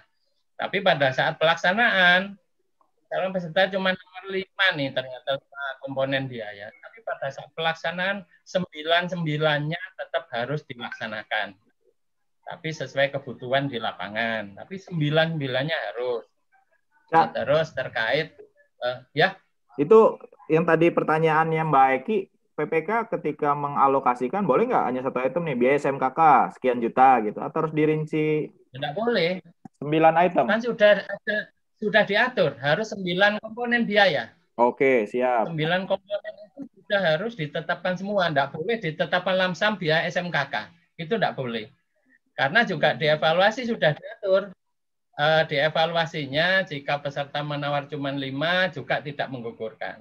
Tapi pelaksanaan harus semua. Nah, bagaimana peserta tahu kalau PPK tidak merinci? Ternyata ada 9 item yang harus dikerjakan nanti di lapangan. Cuman di aturan ini di Permen PU maupun SC tidak ada pengecualian untuk itu. Jadi PPK wajib menetapkan semuanya. Itu ya Mbak Eki ya. Satu lagi Cak tadi. Kalau jenis kontraknya tadi, lamsam dan harga satuan terkait dengan gantian musang 2 yang jawab. Gantian musang 2 ini. Narasumbernya kan sampai kolaborasi. Sebenarnya udah dijawab tadi, nggak jauh beda ya dengan jawaban yang pertama Mbak Eki terkait biaya SMKK. Oke, Mbak Eki udah jelas dengan jawabannya? Oke, sudah. Terima kasih. Oke, masih banyak yang bertanya ini, tapi mengingat waktu, bagaimana Prof. Muklis? Cak Mus? Masih ada 1, 2, 3, 4, 5. Nanti mungkin buka lanjutan nanti ya. Karena dilanjutkan nanti ya, resminya kita tutup dulu ya. Iya, materi jenuh nih, waktu terlalu lama. Betul. Jadi mungkin akan dibahas yang poin-poin ya, yang nanti mungkin bisa dibahas khusus gitu. Betul. Karena luas sekali SE22 ini ya Cak Mus ya. Ada 10. Ada 10 relakulum. Baik. Bapak Ibu sekalian, tak terasa sudah 90 menit kita berdiskusi terkait dengan SE PUPR 2020. Mudah-mudahan bisa memberikan banyak pencerahan, banyak insight baru untuk kita para pelaku pengadaan, baik Pokja, penyedia, PPK, itu. Dan mohon maaf, saya pribadi tidak semua yang bertanya bisa diakomodir. Biasanya setelah ini ada diskusi lagi Bapak Ibu, jadi jangan live dulu. Tapi untuk momen resminya karena banyak yang harus beraktivitas lain, kita tutup dulu. Jadi mengingatkan kembali untuk mengisi link post-test atau daftar hadir. Linknya ada di chat. Nanti sertifikat paling cepat 2x24 jam setelah kegiatan ini selesai dilaksanakan bisa di-download di link yang disampaikan di chat. Kemudian mengingatkan kembali tanggal 5 Januari webinar perdana Januari tentang sikap SPSE disampaikan langsung oleh narasumber Pak Emil dari KPP. Silakan mendaftar di kelas khususnya Bapak Ibu sekalian ya. Baik, Cak Mustafa, terima kasih Cak, boleh menyampaikan kesimpulannya Cak terkait materi kita pada pagi hari ini. Terima kasih. Kalau mohon izin ya Bapak Ibu, saya mohon maaf masih banyak kekurangan yang bisa saya sampaikan. Prinsipnya dengan adanya kelas online seperti ini, kita sama-sama belajar, kita sama-sama diskusi. Jadi saya mungkin juga ilmunya jauh di bawahnya Bapak Ibu. Mohonkan maaf saya jika masih banyak kekurangan. Prinsipnya pada saat pelaksanaan tender, Bapak Ibu, taatilah peraturan Kemenpu PR 14 tahun 2020 beserta SE 22 tahun 2020. Ya. Jangan menyimpang, jangan menambah-nambahi syarat yang tidak ada persetujuan dari pejabat tinggi Pratama Jakon dan aktif, kalau itu APBD, kalau APBN pejabat tinggi Madya. Enggak, supaya di pelaksanaan pekerjaan tidak ada masalah, di proses tendernya juga tidak ada masalah, tidak ada pelanggaran aturan yang kita lakukan, di proses pelaksanaan pekerjaan juga harus dikendalikan kontraknya ya Cak Rangga ya, tetap harus sesuai dengan apa yang ditawarkan oleh penyedia dan harus sesuai dengan apa yang ditetapkan dalam dokumen spesifikasi teknis. Intinya pengendalian kontrak harus dilakukan gitu. Itu yang bisa saya sampaikan, kurang lebihnya mohon maaf Cak Rangga, Pak Mukhlis, Pak Suharsono Bambang, dan teman semua, Cak Kamas, Mbak Eki. Saya akhiri, billahi taufik wal hidayah, wassalamualaikum warahmatullahi wabarakatuh. Salam warahmatullahi wabarakatuh. Baik, terima kasih. Pak Bambang masih bergabung, Pak? Hujan nih Pak di Sidoarjo. Pak, boleh dong Pak, sedikit Pak tentang SE PUPR ini Pak. Gimana? Sudah jelas semuanya. Sudah jelas ya Pak, karena Bapak sering di lapangan ya Pak, penerapannya sejauh ini bagaimana ya Pak? Oh, kalau saya malah kan sudah selesai, tinggal Pak Mustafa yang memang lebih memperjelas gitu Mas. Memperjelas ya Pak. Yang disampaikan oleh Pak Putut itu, sehingga kita jangan kemana-mana lah ya. Jangan main-main lah, maksud saya itu, jangan seperti dulu lagi. Iya.